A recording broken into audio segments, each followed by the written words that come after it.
Most controversial question right now మా friends అందరికీ కొంచెం పనికొచ్చే question, when should you get married? And ఈ వీడియోలో ఉన్నది టోటలీ మై అనాలిసిస్ అంతే. ఇఫ్ ఎట్ ఆల్ మీకు మ్యారేజ్ కాన్సెప్ట్ నచ్చకపోతే ఈ వీడియో మీకు కాదు, and it's totally okay, it's your choice. But marriage చేసుకుంటా కానీ కొంచెం లేట్గా చేసుకుంటా అన్న వాళ్ళకి ఈ వీడియో. లేట్గా చేసుకుంటే లైక్ 30s ఆర్ 35 కపుల్ మధ్య ఎక్కువ క్లాషెస్ వచ్చే ఛాన్సెస్ ఉన్నాయి. ఎర్లీ మ్యారేజ్ చేసుకుంటే రావని కాదు, లేట్ మ్యారేజ్ కేసులో ఎక్కువగా ఉన్నాయి. దీనికి రీజన్ ఏంటి అని ఆలోచిస్తే అది మన brain. Let me explain it with a small example. మనం 20sలో జాబ్ చేస్తున్నప్పుడు చాలా డైనమిక్గా ఉంటాం, కొత్త నేర్చుకుంటాం, బాస్ ఏం చెప్తే అది చేస్తాం. బట్ 30s 40sలో ఉండేవారిని చూస్తే వాళ్ళు కొంచెం స్టబర్న్గా ఉంటారు, నేను చెప్పేదే కరెక్ట్ అంటారు. కొత్త సిచ్యువేషన్స్కి అంత ఈజీగా అడాప్ట్ అవ్వలేరు.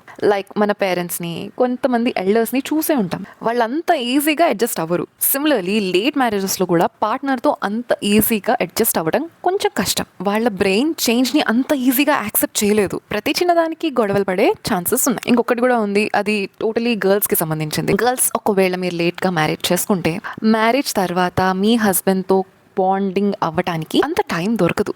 ఎందుకంటే మన సొసైటీ అంతా ప్రెషర్ చేస్తూ ఉంటుంది, పిల్లలు అని.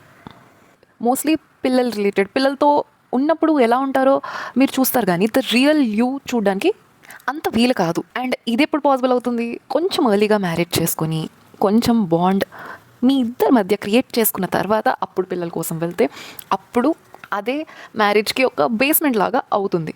మళ్ళీ చెప్తున్నా, ఇది నా అనాలిసిస్ మాత్రమే.